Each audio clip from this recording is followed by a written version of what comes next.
Welcome to Come and See, your podcast for finding truth in a world of chaos. Brought to you by All for Jesus Living Waters Ministry. With host and founder Richard Case and co-host and retreat leader Kathy Ricconi. Jesus reminds us to watch for the signs of his return. Today we will explore further what we are seeing in our times that line up with what signs he said would indicate the potential of the end and his return. We will also discuss the practical meaning of this as we watch and as a remnant prepare as he so leads. And now your host, Richard Case.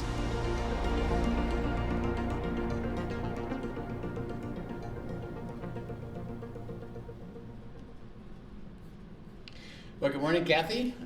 It's End Times Friday. We're back in the first of the year here with picking up our series on the end times. We've had the last two Fridays have been Christmas Eve, New Year's Eve. So we didn't do anything for that. We just wished everybody a Merry Christmas, gave some thoughts about that, and a Happy New Year of how to enjoy your New Year with God. So we gave that last Friday. So if you didn't see those, by the way, I'd go back and they're kind of universal things that can help us live out our lives. So we had and they were only short, 20 some minutes. So if you haven't seen them, go back and review those. But especially that New Year's one, just to kind of get your mind in the right frame and centered on God for this year ahead. I think it's going to be super important. Yeah, absolutely. And so we're processing again the end times, and we've come a long way on our study because we've gone through. We started with Daniel in the 70 weeks, 69 of which were from Daniel to Christ. Leaving 1 week left. And remember, a week is 7 years. Each day is a year. So there's 7 years left. It's called the Tribulation. That is yet to be experienced by the world. So we're not there. We're in the, and we gave a really good, kind of a lengthy discussion of the church age, which is that in between time of 69 and 70 is called the church age, and it's the time of Christ and spreading the word throughout the world and continue to invite every generation to the word and to Christ and to live a life of Christ. Which is really what we're all about in this podcast too. Yes, absolutely. Yes. That's what we're inviting people to do, to both receive it and then live it out. So as we talked about the end, Jesus said, pay attention. We read Revelation 1, where it said, I want you to listen, I want you to observe this, and then I want you to follow it. So it's universal again, and Christ wants us to study this, to at least understand it. Doesn't guarantee that it's this time. It's just a couple of things we can say is every day we get closer. Absolutely. And it could be in our time that we're headed toward that period of time. By the way, there will be in somebody's lifetime it actually happens. I mean, so it's kind of like the birth of Christ that we just went through. Is that it was predicted in Bethlehem's going to have and we read in Isaiah 7. And to the virgin would be born a son who called Emmanuel, God with us, which you and I have talked about. Well, it really happened. Yes. It was, several hundred years later that it happened, but it happened, and this is going to happen too. And those prophecies, I think about that, those prophecies were so key to understanding in order for people to truly understand who Jesus was when he did come, and lots of people still missed him, in the midst of that. And I think about that when it comes to the book of Revelation and how many people I know that are truly kind of intimidated, scared of, don't want to bother going there because it's too much to get their head around.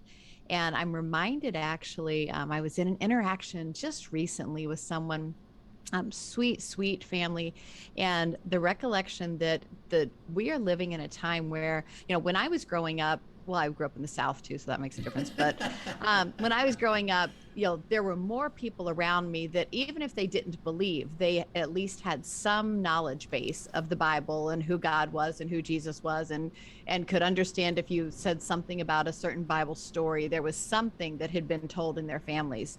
Well, living in the Northeast, what I am finding now is if you talk to younger generations, there is a huge lack of people who even have the faintest idea of what the Bible holds and who Jesus is. They know nothing other than whatever they've heard on the news regarding some, Christian evangelist or whatever. They really have no knowledge base. And I was with an interaction with somebody the other day who really feels like God is wooing them. And she's like, she truly doesn't know anything that's in the Bible. So it's a whole new thing when she opens it up.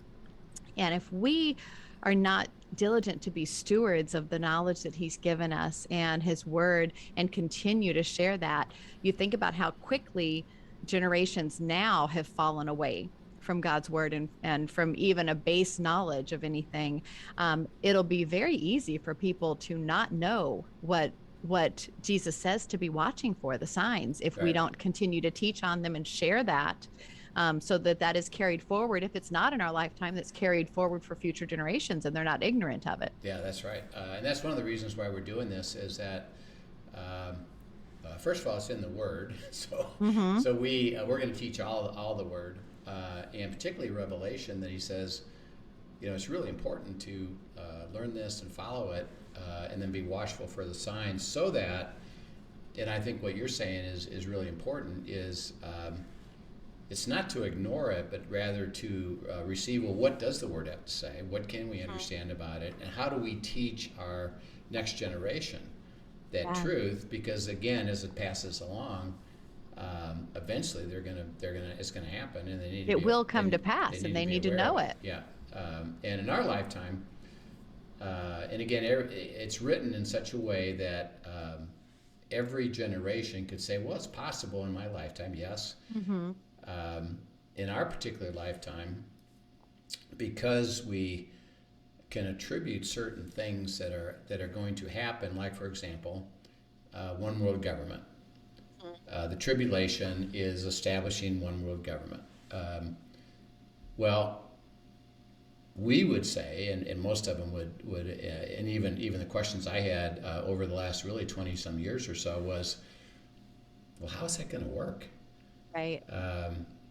One world government? Would people really fall to that? Yeah, would they really give up? Yeah. Is that really possible? Because again, the scriptures say it's willingly accepted. It's not it's not force. It's not a Hitler saying, I'm going to conquer the world and force everybody to surrender to me. It's through a collapse that happens that then the world willingly, readily accepts it as better than what they have. Right. So my question was always, how does that work? We're particularly in America. I mean, we're pretty independent, so right. We're going to fall for it. We're going to go for that. How are we going to go for that? And then COVID hits, and God says, "Do you see? Do you see how easy that was? I mean, literally within a month after they pushed it, the entire world reacted and did exactly what the health authorities said worldwide. Right. In essence, we were following one world government in a way. Just not an official government. Not an official way. And it was like, and God said, "Do you see?" I said, "Yeah." How clever was that? Right. And how remarkable is that? And so now that we can see it, and we'll talk a little bit, we're going to have a verse here about the mark of the beast, and we'll illustrate a technology that could, we could now identifiable as like, maybe that's a piece of how it works. We're not sure yet exactly what it is, but we know it's a mark. But it's worth watching.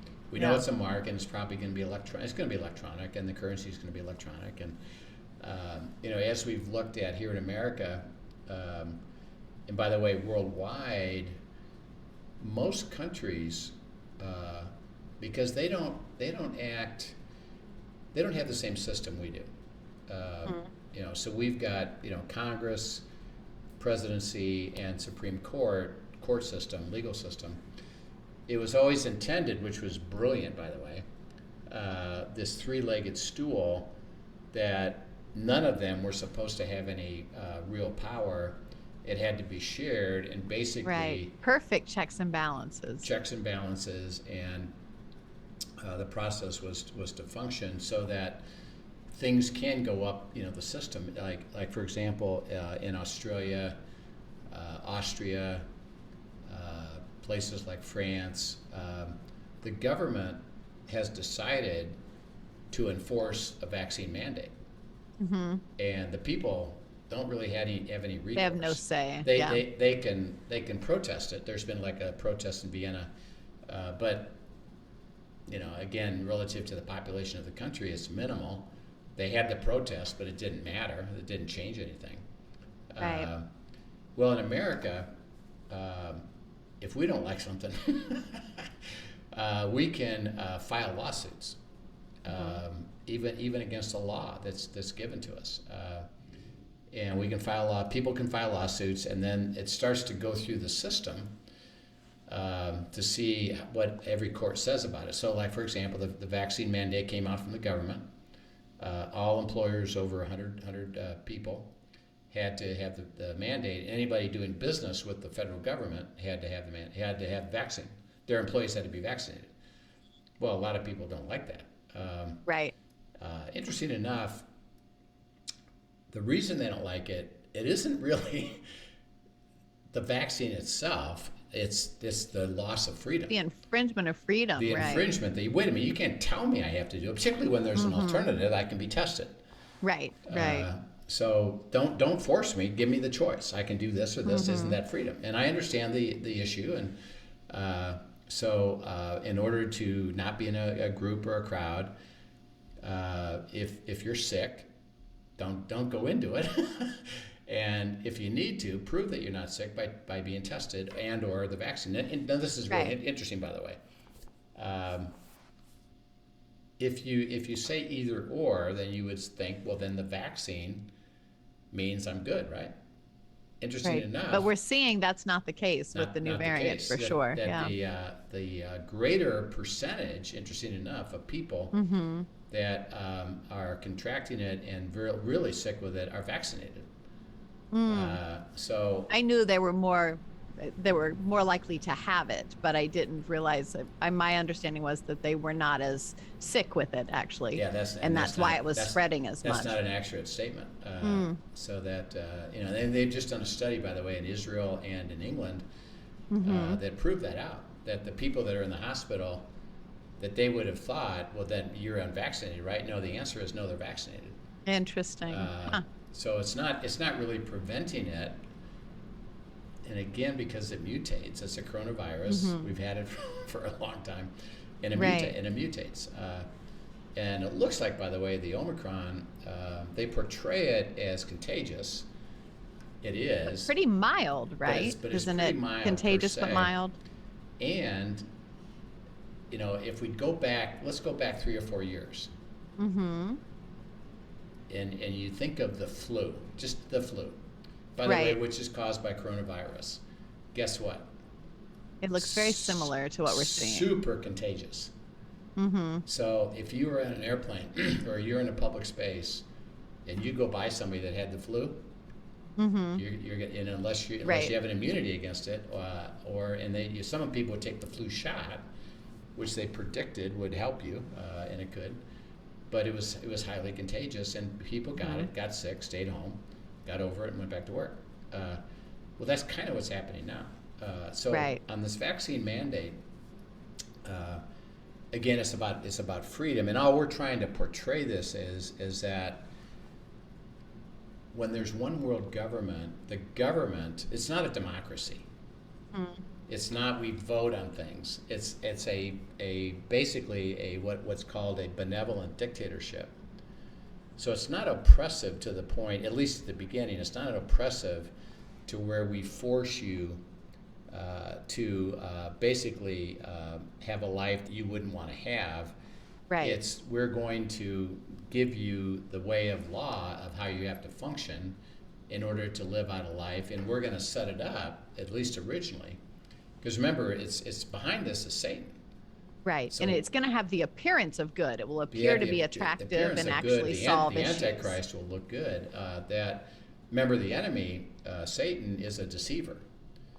So he's going to appear like an angel of light, good, but underneath it all is trying to take over and ruin and control the world. So right now, the vaccine mandate is issued by the government. It was challenged in court, and it lost. Right. The court ruled, nope, you don't have to follow the mandate. That's infringing on your freedom too much. Okay, well, then that ruling is appealed. Right. Now, by the way, remember in the system, they're not going back and trying the original case. They're just looking at the last case, that what the ruling was, and on what basis did they rule. The next appeals court, if that's legitimate. The next appeals court, which is federal, said no, it is legitimate. So they reversed what the reversal was. A lot of whiplash for companies right now, not knowing what they're supposed to do. Yeah. Okay. Well, as then immediately, it's appealed, and the last appeal now is the Supreme Court. Okay. So here we go. They're considering it right now. It's what we call in process. So they've actually had discussions about it. They've sent to the government, send us answers to these questions.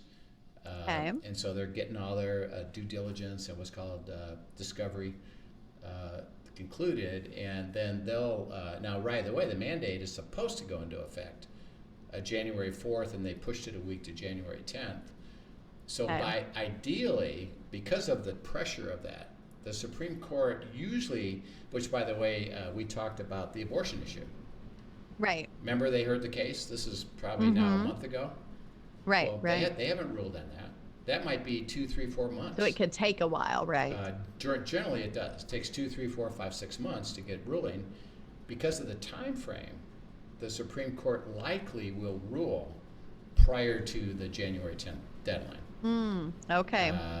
So this one they'll do kind of a fast forward version. Yeah, and because of as part of the law, there is a timeline to it. And basically, think about it, everybody in America is saying, what are you going to do? Right. We got to know, what are you going to do? Right. Okay, so it's in play. It's going to be decided. The Supreme Court's going to decide it for America. And remember, all the world pretty much has set up some form of the mandate without any appeal. They don't do it. Right. So they're operating already that way. We are not, because we have more of a independence and a freedom and a desire. Do you know of any other countries who are kind of similarly responding to as we are? Any idea? Well, there's the Scandinavian countries. Some of them are attempting not to force the mandate. Europe pretty much has received the mandate. Interesting enough, Israel has said you need to be vaccinated, but they just willingly did it. Russia doesn't, interesting enough, have the restrictions that we do. Like, well, everybody's got to be. It's like, no, And recently, by the way, I live in Colorado, and the governor, of course, he's going to be subject to what's going to happen with the Supreme Court, but and he's been very, very pro lockdown, mandate, mask, everything. Right. He came out a couple weeks ago and said, it's ruining our business. So you know what? I'm going to stop this nonsense. Wow. If you're not vaccinated and you get sick, you live with it. You decide what you want to do. So that is now. By the way, there's still organizations that are trying to force the mandate even underneath that. So, but basically, he kind of knows that. Well, we'll find out what the Supreme Court says. Right. So here's what I've received on that as I prayed about it is watch it really carefully. That if the Supreme Court rules that the mandate has to stay in place, and you either are going to work if you have the vaccine or you can't work anymore.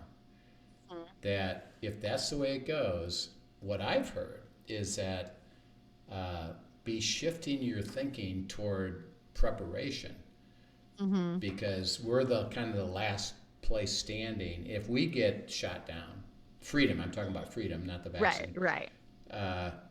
then that means that the one world government is going to be closer than you think. That much closer, right? If they say no, we don't support the mandate, we're going to give you a freedom of choice, then what I've heard is you got more time. And remember, more time. That's the the $64,000 question is how much? How much? Exactly. And because of one world government, electronics, what has to happen, we have time anyway. I mean, so it's a relative thing. It's just where's the shift going to go? But now we've seen it, the possibility of it, and if the government rules that way and says we can enforce this, and we basically take away your freedom to choose. Well, just think of we're that much closer to a one world government that has no freedom. You either are in or out. Right. And the only way you're going to be out is a remnant, which we'll talk about further. And you're just not going to participate, but there's going to be consequences to that if you don't. So really interesting stuff that's going on. And of course, we've talked about inflation and the borrowing, the tremendous borrowing of money around the world, interesting enough, of all the governments. That is being fueled by the federal system, Federal Reserve System, the central bank system, and it's right now truly unsustainable. So that if the interest rates rise significantly, which by the way they're saying are going to, but they've said that now for about 5-6 months and never have, because I'm not sure they can. Because if they do, remember, the governments have to pay that interest rate. So forget about just paying back the principal. They got to pay that interest rate, and already it's a large percentage of our everybody's annual GDP budget. Government income is paid toward. And you said interest. that could really upend the whole economy, just having to pay back that interest rate. That could flip it into the system, into the collapse, because we couldn't afford to do it. Because remember that there's the government, which keeps borrowing to do it, is paying out money to lots and lots and lots and lots of things called entitlements, programs, and they spend way more than they take in. Right.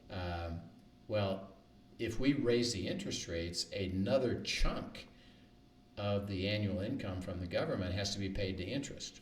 And they do have to pay the interest. So that means these entitlements would have a problem, or they'd have to borrow more money to do it, and the cycle continues. So it's really, right now, and this is worldwide, it's unsustainable. So well, and that's where you can see, when you hear talk of the World Economic Forum and the Great Reset and whatever, you can see things building up to a point that they're saying, we just got to start all over. Great Reset, boom. Blank slate, one world government, one world economy, let's try this again. And you can see it. You can see groundwork for it. Yeah, and so that when the one world government is received, and their members received willingly, is there's really, and it's almost a universal response, is because of what's happened, and because it's not sustainable anymore, that this new government that's going to reset, which by the way, they use that word right now. It's called the Great Reset. So that's another indicator that, they're even talking about it openly, of doing something like this. So it would be forgiving everybody's debt, probably taking away all ownership. You're going to get income from the government and jobs and that kind of stuff. But the decision universally is, well, this is better than our current system. So there has to be a degradation. Level of brokenness that comes in. Of the trust in your local government, local meaning your national government, so that we as Americans are going to universally say, we'd give up this democratic system to fall under this new one world government. And the conclusion is it's better. Why? Well, because we've lost confidence in our government. Economically, we can't sustain it, and this offers us a solution. So let's go do that. And isn't that better anyway? So that as people are talking more about globalization, what's called globalization, and again, you could it's almost a demarcation, so that people that are over 50 would say, no. Right. I'm going to lose my freedom. I don't want to do that. People under 50, they already kind of think, well, isn't globalization a good thing? So they're already in sync with that. So it's really interesting, to just see things and watch things. So pay attention. Maybe even by the time this broadcast, which is Friday, should be Friday, January 7th, they will have ruled. So we're saying this ahead of time.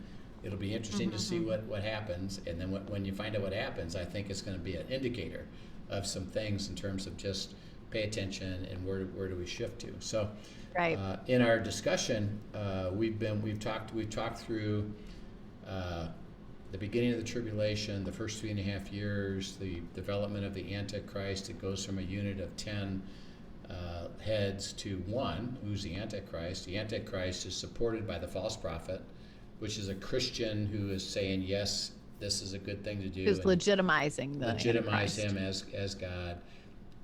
He's wounded, and then he is apparently comes back to life. So he's described as miraculous healing, and therefore he is God, and he claims himself to be God. It's called the abomination of desolation in mid-trib, 3.5 years in Israel, actually. And then that kicks off the wrath of God. And the wrath of God comes against the world who is following the Antichrist. Again, and then we talked about, well, where does that leave believers of the remnant? We'll talk a little bit more about this today, but possibly what's called pre-trib rapture. We're gone already.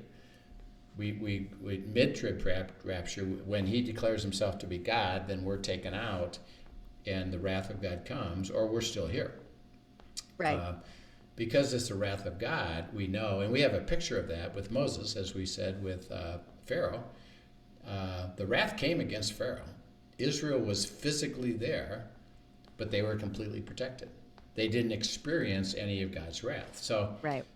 In the last 3.5 years, God takes his wrath against the world, and we have the judgments, blowing of the trumpet. Right. The judgments. We've been through 6 of them. Which, remember, they're sequential, so they're starting in the 3.5 year mark, headed toward the end of the 7 years, and then we've come to place, and this is in Revelation 11 and then Revelation 15, which we've spoken to. It announces this is it. This is the final acts leading to the return of Christ. This is it. Get ready. And in heaven, they actually prepare for it, and there's even a time of silence, of grieving and silence, and saying, okay, this is it, and then of course Christ is going to return. So that leads us to Revelation 16, where we now are, and it says it's opening up the 7 bowls of the 7th judgment. So they think of the final judgment. Final judgment, but then there's 7 parts even to that. There's 7 parts to that. And it's Okay. called the 7 bowls. It's pouring out the final sequence of the last judgment, which are collectively not good. And there's going to be 7 individual things. So let's go and go to there, Revelation 16. And we'll just start and go through them. Start with verse 1 and read through 3. Sure. Then I heard a loud voice from the temple telling the 7 angels, "Go and pour out on the earth the 7 bowls of the wrath of God." So the first angel went and poured out his bowl on the earth, and harmful and painful sores came upon the people who bore the mark of the beast and worshipped its image. The second angel poured out his bowl into the sea, and it became like the blood of a corpse, and every living thing died that was in the sea. Okay? Keep going or stop? No, that's it. We'll stop right there. Okay. It starts with, to the 7 angels, pour out the bowls of the final wrath of God onto the earth. So this is it. Verse 1, we told you to prepare, now do it and execute it. The first one is poured out his bowl upon the earth, and a foul and loathsome sore came upon the men who had the mark of the beast and those who worshipped his image. This is kind of an important thing. So every single person receives what? In verse 2 and 3, what do they receive? Well, he pours out the judgment, but whether you receive it or not depends on whether you have the mark of the beast in that case. A foul and loathsome sore. One. So it's a smelly, in essence, it would be equivalent to, think of leprosy. Yeah. So a skin issue. It's going to be a painful, smelly skin issue. A painful, smelly skin issue that comes upon everybody in the entire world who has the mark of the beast. Who has the mark of the beast. Right. Now, this is kind of an important statement that it's everybody who has the mark of the beast. Now, this is where the wisdom and insight has to be processed with God, is that he doesn't per se exempt people from that in sense of, well, if you have the mark but you're a Christian. Right. You don't know. Or you got the mark and then you became a Christian later. He just makes it really simple. Mm-hmm. You're going to receive this if you have the mark of the beast. Okay, now this is what we have to consider. Well, it doesn't per se exempt Christians. So then, but people would say, well, by this time, we're out. So what difference does it make? Maybe not, though. You know, and that's what we've been trying to set up, is that be careful there, because it's not absolute. That it's not necessarily pre-trib, could be mid-trib, and the question becomes, well, if it's not pre-trib and it's mid-trib, well, by mid-trib, whoever's taking the mark of the beast, taking the mark of the beast, because that's what you use to function in this society and economically. The only ones that won't is what's called the remnant, that chooses not to take the mark of the beast and take the consequences of this, which again we have Daniel and Shadrach, Meshach, and Abednego as examples of, yes, they were captured, so they're part of the world, right, in Babylonia, but they didn't participate in certain things and was willing, in terms of go into the fire, be killed, and God preserved them. Daniel went in the lion's den. So yeah, the consequence was always severe, but God protected them because they were part of the remnant. Right. So that if, by the way, and here's the next piece of the question, is when the one world government comes, there will be a mark of the beast. It's an economic way of identifying, are you part of the system or not? Right. And it'll be universal. Now, we've talked about John, when he pictured it, he said it's on your forehead or it's on your wrist. Or on your wrist, your hand. So some of the possibilities, and this is all we can surmise because of what we understand. Now, by the way, if it's another 200 years later, which is possible, it could look slightly different than what we're thinking. They'll be saying, oh, well, it's going to be this, Right. So all we can do is say, well, I can at least imagine what it is. So as I've looked at it, is because it's on the forehead, I believe that would be a device like a cell phone. That, by the way, right now, that's how you open your cell phone. Yeah, so like facial recognition. Facial recognition. You are the mark itself. You've signed up and said, I'm agreeing with this. You are the mark. Your face is the mark. The wrist would be maybe an Apple Watch, where you put it up and you get scanned. Right. Just recently. So what about? Yeah. Are you going to share this? Yeah. Just recently, and this is weeks old now. out of Sweden, a company has developed a microchip that they specifically would use it as what they call the vaccine passport. Right. And they're talking about injecting it in the hand. It would correct? be a chip that they put in the hand that now is under the skin and part of you. And you would electronically, maybe it's back here or something. That's why he would say, well, it must be the wrist. You would say, okay, it's red, and I have it. And either you do or you don't. And so that's interesting. That, wow, that technology is now available. That could be implanted in everybody that takes it. It's possible. Does that go further? I have a question about it at the moment. If they use it as a vaccine passport, well, we're finding out if you take a vaccine, it doesn't necessarily mean that you are safe. Right. You have to take the booster, or you got to take the next one or the next one. So they would have to continually update the information on the chip, correct? So can they do that electronically? And I don't know. I got to do some research on that. Or would they take it out and put another one in? But it's really interesting to me. But it's the technology is announced that yep, it's available. Right. And there's people which just knowing that is interesting. That's pay attention to that. Yeah.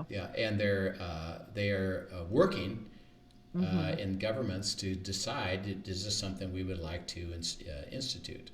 Right. Because now the technology is available to us. It's very possible. So it'll be interesting to see, where that goes. And there's states, et cetera, that are even like New York they've just submitted a law that says that if you don't take the vaccine and we consider you a health risk, we're going to take you to a concentration camp. Oh, you're kidding. I haven't heard this one yet. Yeah, it just came out. And they've submitted it as it's not law because they haven't voted on it yet, but it has been submitted that if you don't take the vaccine and you are deemed a health risk, that we can come and take you away and put you in a concentration camp. Well, that's scary. Wow. Of what that is. And again, that could promote, well, then I need to get the vaccine because I don't want to do that. So, if you give me an electronic passport or something, I'll do. But all we're trying to say is that it is what the mark of the beast looks like. It's an electronic something that identifies you with, I agree with this system, this one world government, this reset, and I'm part of it. I say yes to it. Okay, well, here's the question. And I've had Christians say to me, well, yeah, but this verse says, and you worship the beast. So I'll take the mark of the beast, but I won't worship the beast. But I won't. Yeah, I think we had a viewer's question about that.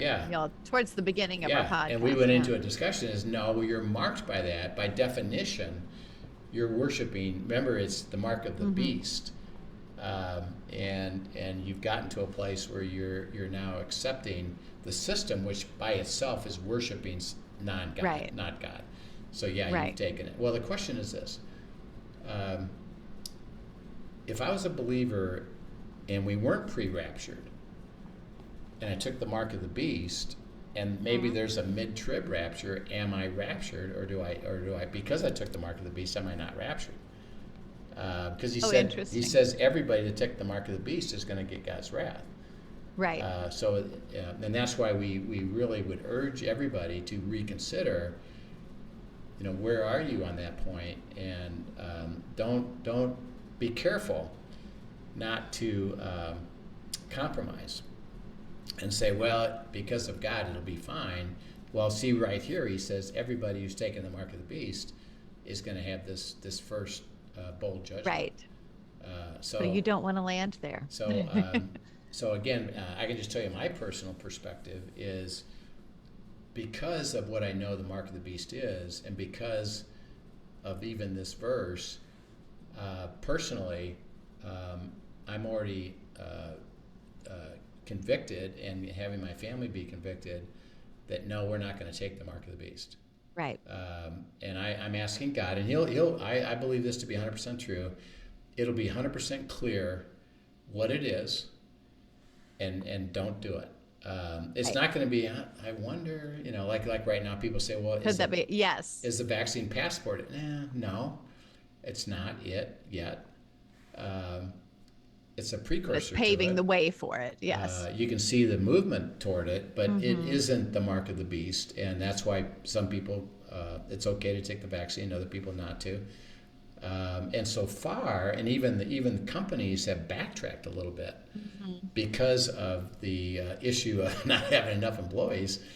Is why don't we just set up the freedom to either get tested or take the vaccine? And so even the companies, I think, because companies have already done so, and I'm talking about major Fortune 500 companies, I would be shocked if the Supreme Court says I'm gonna reinforce the mandate as absolute. I believe they'll come together with a choice. It's not that they come against the vaccine. It's just that give people a choice. Right. And that's what I think will happen. So it'll be interesting to watch. It'll be interesting to see. But if it doesn't, it'll be okay. So let's go to the next one. Now verse 3. I think you read this one already, but read it again. I did, yes. Verse 3. The second angel poured out his bowl into the sea, and it became like the blood of a corpse, and every living thing died that was in the sea.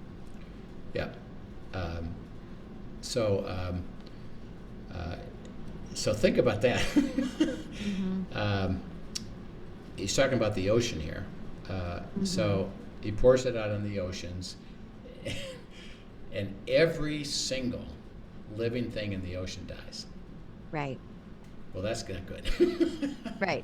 The food source alone. That's just the food source and the life that's in the sea. All dies, and it says it became as blood. So it's of a dead man. Became blood as of a dead man. So it's kind of crusty. The blood that dries up. It's kind of crusty. And it just is really stinky, So it's you had the stinky stuff come on the people. Now he just kills all of the creatures in the sea. Okay, read verses now 4 through 7. The third angel poured out his bowl into the rivers and the springs of water, and they became blood. And I heard the angel in charge of the waters say, Just are you, O Holy One, who is and who was, for you brought these judgments. For they have shed the blood of saints and prophets, and you have given them blood to drink. It is what they deserve. And I heard the altar saying, Yes, Lord God the Almighty, true and just are your judgments. Okay. Lots in there. He said he's coming against them in verse 6 because they did what? They shed the blood of saints and prophets. Saints and prophets, right.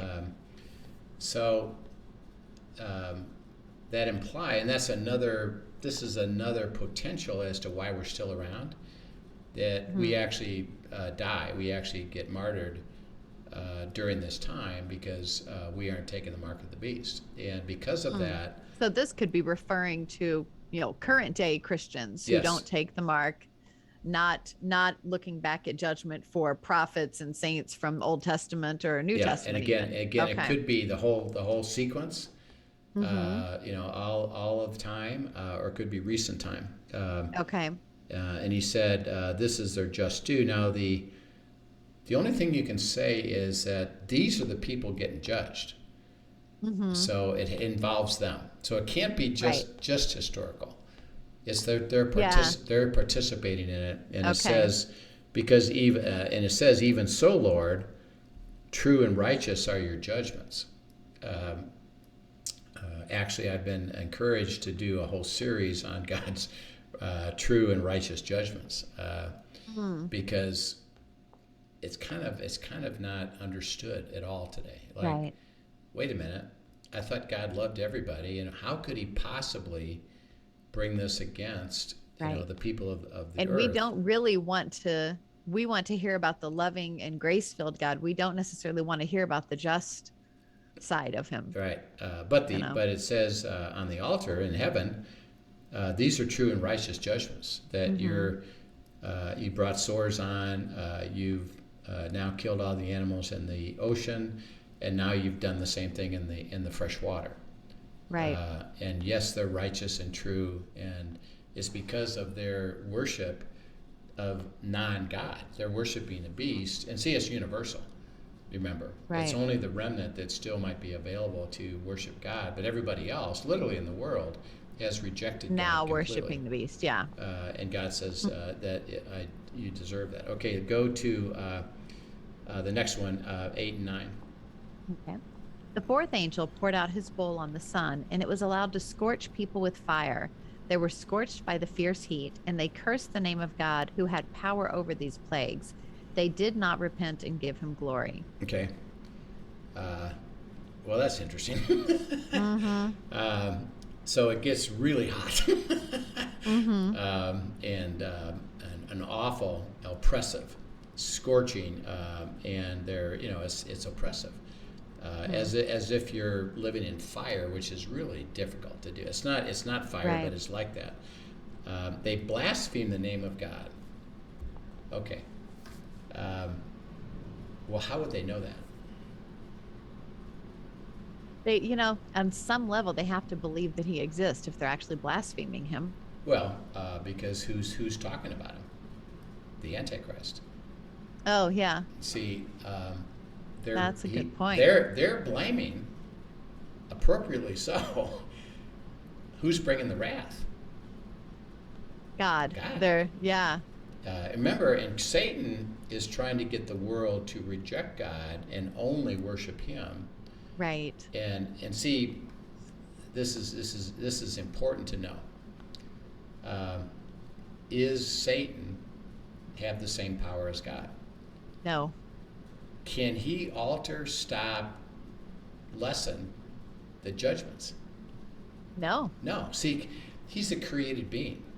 This isn't a battle of gods. Of equals. It's not a battle of equals. No. God's trying to do it, and he's resisted, and he can't. No, these judgments are absolute on the earth of the men who are worshiping Satan, worshiping the Antichrist.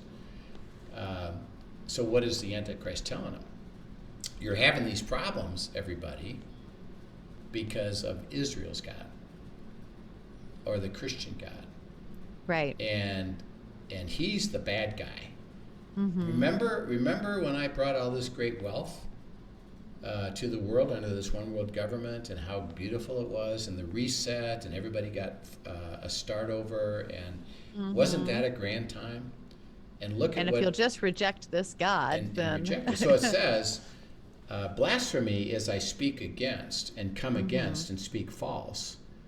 And then it says in verse 9, which is critical, they did not what? They did not repent. They did not repent and give God glory at all. So they, even with the encouragement of, remember God says to us, if I was you and things aren't working out too well, all you got to do is repent and come back and walk with me, and I'll restore it all. I'll fix it all.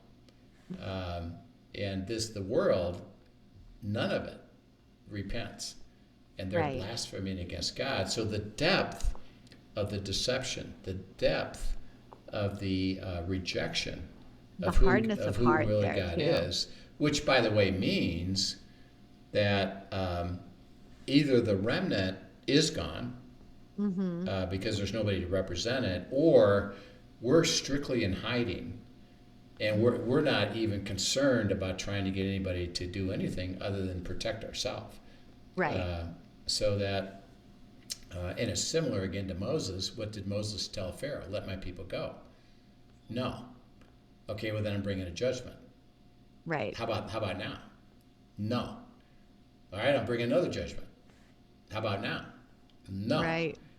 10 of them, until finally he said, well then I'm going to kill all the children.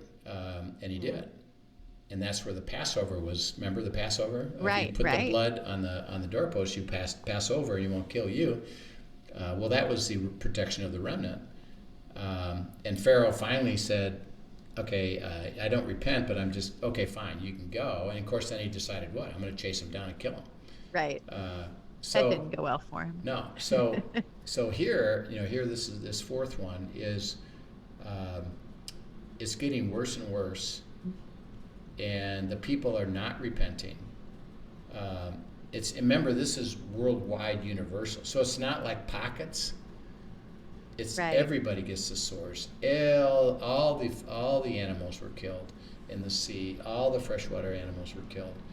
The heat is oppressive around the world, and you can hardly stand it. But yet they're saying their fist right. against God. Instead of repenting, they are now cursing him and blaming him and coming against him. Yeah. Which, by the way, is what Satan wants them to do. Exactly. If I can get this completed, which, by the way, we're going to find out, guess who's left? Israel. Mm-hmm. Who is following, interesting enough, they follow Christ. So they're the last ones standing. And so the enemy's trying to get it so that if we get rid of them, I win the world. Remember, that's the battle. Then I've got everybody. Yeah. So we'll pick this up again next week.